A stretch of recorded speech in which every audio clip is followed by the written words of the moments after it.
What is going on, dudes and dudettes? So a lot of USC football news happened within the past couple of days and since my last video, so I wanted to get this news out before I did a whole full compilation video of everything else that's been coming out, which really hasn't been that much, just a lot of USC football. So let's get into it. So the five-star defensive end transfer from Texas A&M, Anthony Lucas, who did have USC in his top teams when he was coming out of high school, had finally decided to transfer to USC officially, which is awesome because it's a big time get in a recruit for that defensive line and for the defensive coordinator Alex Grinch as well, who I will be talking about a little bit later in the video. But yes, it is a big time get, and if he can't do anything with this other type of player, especially on the defensive side, then I don't know what can help that guy as a coordinator. So we will see, but yes, this is a big time get for USC in their football program.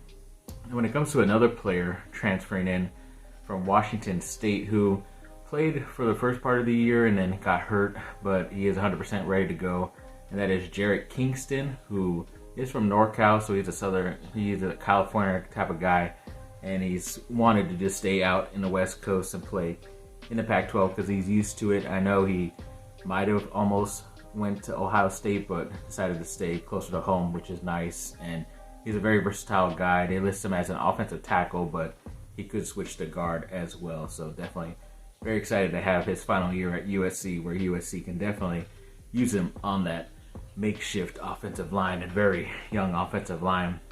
When it comes to the running back, Marshawn Lloyd, I guess they had not really officially announced that he was signed, and maybe he just did recently sign because this picture did go up yesterday, I believe it was. So, and I also wanted an excuse to show one of his better plays while he was at the other USC in South Carolina, which obviously is why I really liked him and really think that as long as he's healthy, he could be one of the better running backs for USC. And it's amazing how good he looks, and those are highlights from his last season, even though he suffered an ACL or knee injury a year or two before. So it's very awesome that he could have that much twitchness and quickness and ability even after that type of surgery. So definitely very excited for his USC future.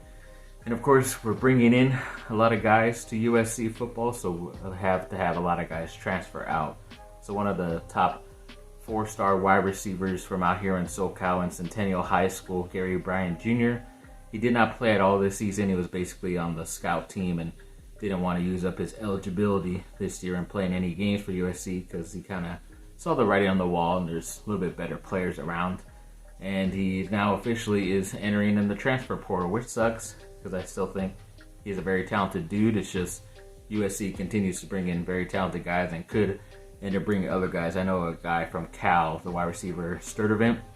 He's a pretty good guy, and he's only a redshirt freshman, so he has at least 3 or 4 more years available at USC if he wanted to. That's if he does commit to USC. And of course, there's also those rumors about that top wide receiver, Marvin Harrison Jr., that are still going on, so I'll have to wait on that. But yes, good luck to Garrett Bryant Jr. Pretty much went to school in my hometown, so definitely had a very soft spot for him, so good luck to him.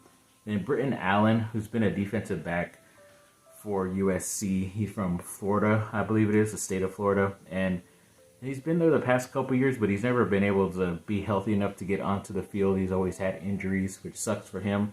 And I'm pretty sure he saw that USC is bringing in more talented dudes around him, and he's not going to get much playing time. So might as well just transfer out somewhere, whether it's back home in one of those schools or somewhere closer to the southeast, and maybe play out there. So you never know. So good luck to him. No bad feelings. It just sucks that he was never to be healthy enough because he was a pretty good high school 4-star player, if I remember correctly.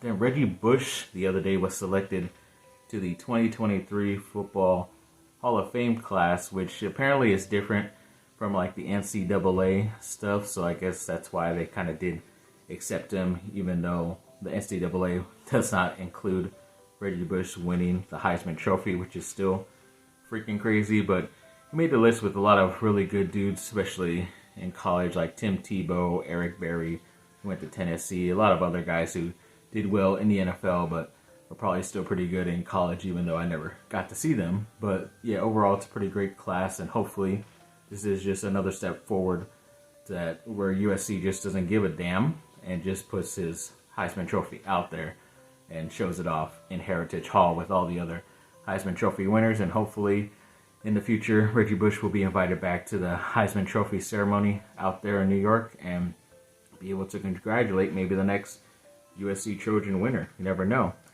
Then the incoming 5-star plus quarterback Malachi Nelson to USC was recently named a California Player of the Year by Gatorade. Obviously, it's a huge honor. Even if I remember, JT Daniels, another ex-USC quarterback in the past handful of years, won that award as well. He is a finalist for the entire country Player of the Year throughout the whole entire country, so that's pretty cool. So maybe he'll get that, maybe not, because that Arch Manning guy, the descendant of the Manning family, might end up getting it, even though I don't have as much high hopes for him as everybody else does, but we will see. Then a couple of polls came out for USC's rankings. They were pretty much ranked in the same area, around 12 or 13, especially in this AP poll. They were ranked number 12 at the end of the season, which isn't too bad. They pretty much started at number 14, so I guess you moved up a couple spots. It's not too bad. But then On3 Network did do a way too early 2023 season top 25 list, and on their list, USC is ranked number 7, which is obviously 7 spots higher than what they were ranked in the AP last year to start the year. So maybe it's a good thing. At least if you do lose at one point, you'll have a chance to get back. You won't be that far out of the top 10, in my opinion. So hopefully it works out, and definitely hoping for the best for USC's season next year. Yeah, speaking of Alex Grinch, the defensive coordinator, apparently Lincoln Riley did a long 2-hour press conference with only reporters and local reporters and all that stuff around USC yesterday, I think it was Monday. And it was just a quick thing to, tell him his plan and reiterate what's going on. And of course, in that process, he did put up a lot of confidence in Alex Grinch, his friend and defensive coordinator, who pretty much had a horrible end to the season, giving up about 90. I still think USC should be fine as long as they're still bringing in talent. They brought in Anthony Lucas, and they're shaping up that offensive line as well. They got top receivers. So definitely very excited as long as everyone stays healthy. Caleb Williams is coming back, the reigning Heisman winner. So definitely very excited and not too worried just yet. So yeah, thanks for watching, people. Like and subscribe, comment down below. Let me know what y'all think. Have a good rest of your day. Bye. Fight on.